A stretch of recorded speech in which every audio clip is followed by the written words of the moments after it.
आप देख रहे हैं जय भारत टीवी।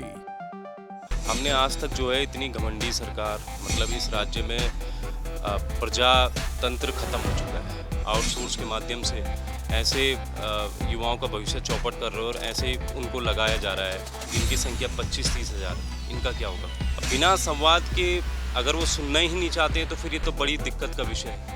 आज़ादी से पूर्व भी जब अंग्रेज शासन करते थे तो वो लोग भी जब हमारे चाहे गांधी जी हो चाहे और हमारे महापुरुष हो जो धरने पर बैठ जाते थे, आमरण अनशन पर बैठ जाते थे, तो उनकी मांगों को भी माना जाता था। अन्न जल त्यागे यहाँ पर ये बैठे हुए हैं, तो मुझे लगता है कि सरकार को इसका संज्ञान लेना चाहिए। और भर्ती परीक्षाओं से जुड़ी विभिन्न मांगों को लेकर बेरोजगारों का जो आमरण अनशन है वो लगातार जारी है। आज 7वां दिन है और धरना स्थल पर जो युवा हैं वो धरने पर बैठे हैं। अभी भी उनका अनशन जारी है।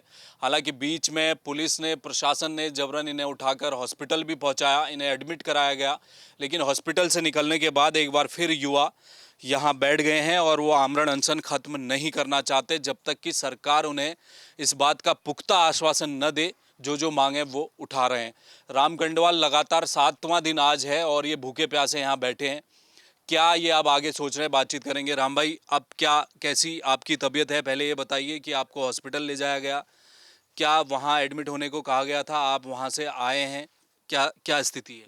देखिए, अस्पताल ले गए, ज़बरदस्ती ले गए और ज़बरदस्ती ग्लूकोज चढ़ाया गया। लेकिन हमने भी प्रण लिया है कि जब तक हमारी मांगें पूरी नहीं हो जाती या फिर हमें आश्वासन, लिखित आश्वासन नहीं दिया जाता, तब तक हम भी यहाँ पर भूखे प्यासे रहेंगे। हमने आज तक जो है इतनी घमंडी सरकार, एक तरह से ऐसा लग रहा है कि ये तो सब कुछ बेकार चल रहा है। मतलब इस राज्य में प्रजातंत्र खत्म हो चुका है। मतलब प्रजा वो ऐसा लग रहा है कि राजतंत्र यहाँ पर शुरू हो गया। सिर्फ राज करो और फूट डालो की नीति यहाँ पर अब हो रही होगी। आपकी प्रजा हम है, आपके ही बच्चे हैं, तो उनको बुलाया क्यों नहीं जा रहा है? जबकि मांग एकदम जेन्युइन है। मांगों में क्या दिक्कत है? मांग वही थी जो हम आपको बता चुके हैं कि उत्तराखंड पुलिस कांस्टेबल भर्ती में आयु सीमा आप बढ़ाइए, पड़ोसी राज्य कर चुके हैं। मांग वही है कि ऊर्जा विभाग में आप जो है 8 साल से भर्ती नहीं आई है, आप उसको निकालिए। उत्तर प्रदेश, हरियाणा, हर जगह जो है ऊर्जा विभागों में भर्तियाँ आती हैं। यहाँ पर आप संविदा में आउटसोर्स के माध्यम से ऐसे युवाओं का भविष्य चौपट कर रहे हो और ऐसे उनको लगाया जा रहा है। तो इन डिप्लोमाधारियों का क्या होगा जिनकी संख्या 25-30 हज़ार है? इनका क्या होगा फिर? तो इन तमाम मांगों को लेकर हम अब बहुत सारी, होता ये है कि भाई कम से कम कोई अधिकारी तो आए, कम से कम कोई सरकार द्वारा कोई प्रतिनिधि तो भेजा जाए, कम से कम संवाद तो होगा। अब बिना संवाद के अगर वो सुनना ही नहीं चाहते हैं तो फिर ये तो बड़ी दिक्कत का विषय है। कौन लोग थे जो आए यहाँ पर? क्या वो पुलिस के थे, प्रशासन के? कौन लोग थे? उनसे क्या बातचीत हुई? क्या वो उठाकर सीधे ले गए या शासन के स्तर का कोई जवाब आपको दिया? नहीं, उठाने के लिए तो कौन आएगा? उठाने के लिए तहसीलदार आए थे, लेकिन वो बातचीत करना नहीं चाह रहे हैं। बातचीत तो कोई भी नहीं करना चाह रहा। वो तो हर जगह से उठाने के लिए आ रहे हैं। चाहे आप मुख्यमंत्री आवास चले जाओ, वहाँ पर भी आपको उठाएंगे, बसों में भरेंगे, फिर से एकता विहार में फेंक देंगे। ऐसे ही आप जो है यहाँ पर आए थे, हमने सोचा क्या पता उस दिन बातचीत हो जाए, कुछ हल निकल जाए, लेकिन हल तो नहीं निकला। सीधे कि आपको अब अस्पताल ले जाना है। तो अस्पताल ले गए, वहाँ ग्लूकोज चढ़ाया। सोचा कि उन्होंने यही सोचा होगा कि इस आंदोलन को यहीं पे ख़त्म हो जाएगा, साजिश के तहत। उनकी ये भी साजिश रहा होगी। लेकिन हमने भी प्रण लिया था, उसी दिन ग्लूकोज इन्होंने ज़बरदस्ती चढ़ाया और 2 घंटे के भीतर दोबारा से यहाँ पर आए और यहाँ पर फिर से डट गए हम। बॉबी पवार भी आज यहाँ पहुँचे हैं धरना स्थल, इन्होंने भी समर्थन दिया ही है पहले दिन से। ये क्या सोच रहे हैं बॉबी भाई? अब चूंकि युवा हैं, 3 युवा यहाँ पर आमरण अनशन पर बैठ गए हैं, 7वां दिन आज है और ये वक्त कितना आगे जाएगा ये भी नहीं पता है। सरकार के स्तर से कोई चीज़ बातचीत हो नहीं रही है, तो स्वास्थ्य का भी एक कंसर्न तो है ही युवाओं के। क्या सोच रहे हैं इस वक्त आप? देखिए, जिस प्रकार से सरकार अपनी जिम्मेदारियों से पीछे हट रही है, वो कहीं ना कहीं ऐसा लगता है कि वास्तव में लोकतंत्र खतरे में है।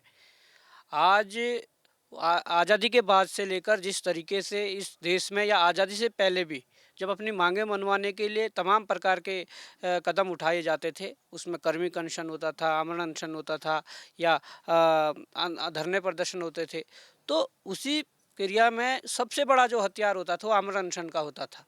आज़ादी से पूर्व भी जब अंग्रेज शासन करते थे तो वो लोग भी जब हमारे चाहे गांधी जी हो चाहे और हमारे महापुरुष हो जो धरने पर बैठ जाते थे, आमरण अनशन पर बैठ जाते थे, तो उनकी मांगों को भी माना जाता था। उसके बाद देश आज़ाद हुआ तो कई सरकारें संचालित इस देश के अंदर हुई। उनके सामने भी जब कोई व्यक्ति या अपनी मांगों को लेकर, समाज की मांगों को लेकर जब आमरण अनशन पर बैठता तो उसको सबसे बड़ा हथियार माना जाता था और मांगे मान ली जाती थी या उसकी सुनवाई होती थी। पर आज तो ऐसा लग रहा है कि इन्हें जनता से कोई सरोकार नहीं है, जनता से कोई मतलब नहीं है और जनता को दरकिनार करके लूट खसोट करने में नंबर 1 पर यहाँ पर हैं।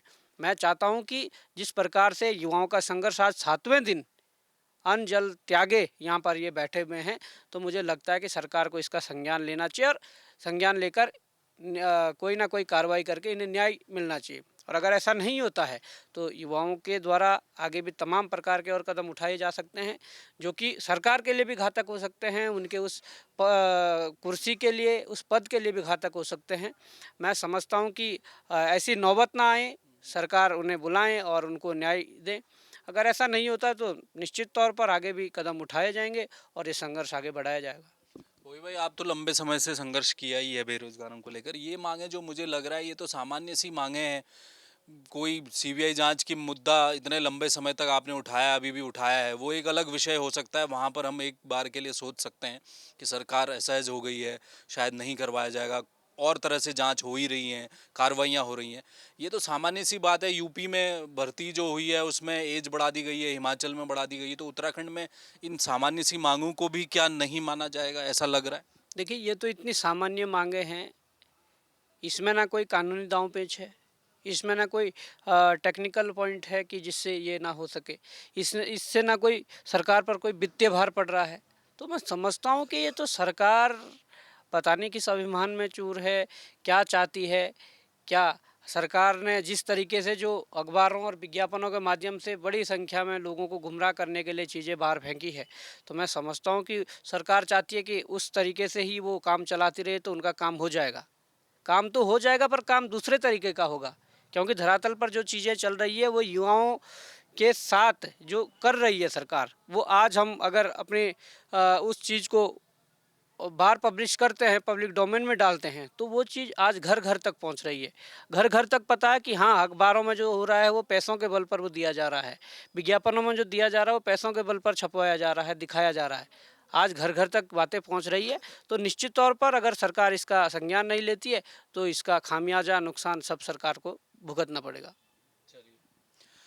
देखिए, प्रधानमंत्री नरेंद्र मोदी अमेरिका में थे तो उनका एक संबोधन आया जिसमें मैं सुन रहा था कि उन्होंने कहा कि भारत में जो औसत आयु है वो 28 वर्ष है, यानी कि भारत युवाओं का देश है। और ऐसे देश में अगर युवा इस उम्र में अपनी मांगों को लेकर सड़कों पर रहेगा, लंबा समय सड़कों पर बिताएगा और आमरण अनशन जैसी स्थिति पैदा हो जाएगी जहां पर उन्हें अन्न और जल दोनों त्याग कर बैठना पड़े, और वो भी सामान्य सी मांगों को लेकर, और वो भी तब जब युवा ये कह रहे हैं कि कम से कम मुख्यमंत्री के स्तर पर सरकार का कोई नुमाइंदा यहाँ आए, बातचीत तो करे, सुन तो ले कि कहाँ पर क्या हो सकता है। ऐसा भी नहीं है कि सरकार के लिए कोई रास्ता नहीं छोड़ा गया है, बातचीत का रास्ता छोड़ा है, कोई ना कोई रास्ता जरूर निकलेगा।